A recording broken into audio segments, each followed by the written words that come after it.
ये हमने सीख लिया है कि भगवान का प्राकट्य कब होता है और कैसे होता है।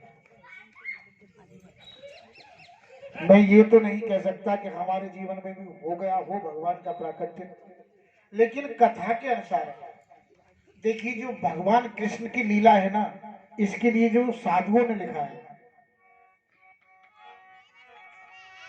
जे वृंदावन की लीला और मत समझियो गुर को चीला। ये जो वृंदावन की कृष्ण की जो लीला है, अपनी भाषा में जो ब्रज के कवियों ने लिखा है, इसे कोई गुड़ का चीला मत समझ लेना कि चाहे जा सुन ली यानी खा लिया बड़ा मीठा लगता है। ये कहत कठिन समुझत कठिन साधन कठिन विवेक, इसको कहना बहुत कठिन है।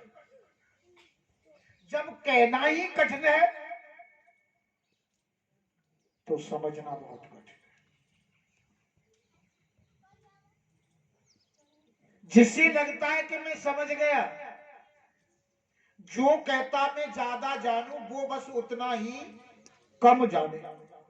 ये ऐसा एक जार है जिसे समझे कि हम सुलझा रहे हैं, फंसते चले जाते हैं। सुलझाना तो केवल एक है, जब सुलझाना बंद करके एक बार कह देते कि ये कन्हैया। द्रौपदी ने क्या किया, सारे सगों को देख लिया उसने।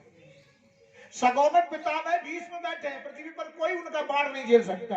बैठे हुए सामने 5-5 पांडव है। स्त्री एक पति के भरोसे हो जाती है, वो अपने आप को धन्य समझती है कि जब भी आपत्ति आएगी तो मेरी रक्षा करेगा ये। लेकिन 5 पति थे, 5 में से कोई काम नहीं आया। राजा भी उनका ताऊ है लेकिन काम नहीं आया। शत्रु भी बाहर से नहीं आए, घर वाले हैं। लेकिन जब भी कन्हैया से कहते कि एक खाना, जब तक साड़ी को पकड़ने की कोशिश की, उसने बचाने की कोशिश की, चीर खिंचता गया। लेकिन जब भी द्रौपदी हाथ छोड़ देती है कि अगर तेरी ऐसी मर्जी है तो ले मैं छोड़ देती हूँ, और भागवत प्रेमियों जैसे ही द्रौपदी साड़ी को छोड़ देती है, ऊपर हाथ कर देती है कि हे कान्हा अब तेरी मर्जी। और भागवत प्रेमियों 10,000 हाथियों के बराबर ताकत घट गई, लेकिन घट्यो न गजबर चीर। जब तक हम अपनी सामर्थ्य लगाते हैं परमात्मा देखते हैं। नियम है, किसी भी शास्त्र को लेंगे। भागवत आप सुन रहे हैं, आगे आएगी इनके पिताजी बनेंगे नंद बाबा, जो आगे नंद बाबा बनेंगे। नंद बाबा जब स्नान के लिए जाएंगे तो एक सर्प आके इनको निगलना चाहेगा। उस समय भगवान देख रहे हैं, सर्प उन्हें खा रहा है, उनके पिता को खा रहा है, लेकिन भगवान कुछ नहीं कहते। लेकिन सर्पो मान ग्रस्ते तात प्रपन्न, मैं तेरी शरण हूं, हे केशव मेरी रक्षा कर। जब तुम पुकारोगे तब ही भगवान। अर्जुन भी शिष्य थे, अहम मैं तेरा शिष्य हूं। जब तक आप प्रार्थना नहीं करेंगे, विनती नहीं करेंगे, जब तक भगवान कैसे आपको संभालें। ये जो कथा है, अब यहां से आगे भगवान का प्राकट्य हो चुका है तुम्हारे जीवन में।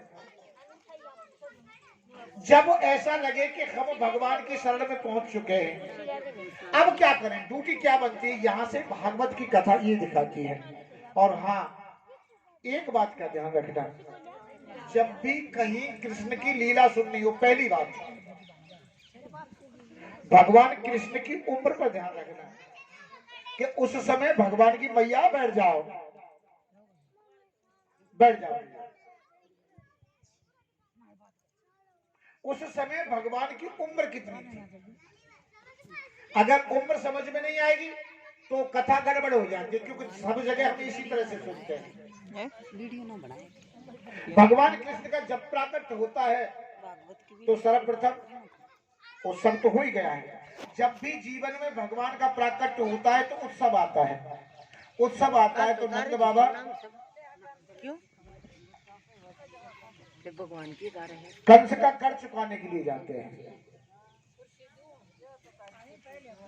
जब भी खुशी होती है तो सबसे पहले जिसका जो कर्ज है उसे दिया जाता है। नंद बाबा भी कंस के पास में जाते, भैया कोई बात नहीं तुम बैठ जाओ बाबा,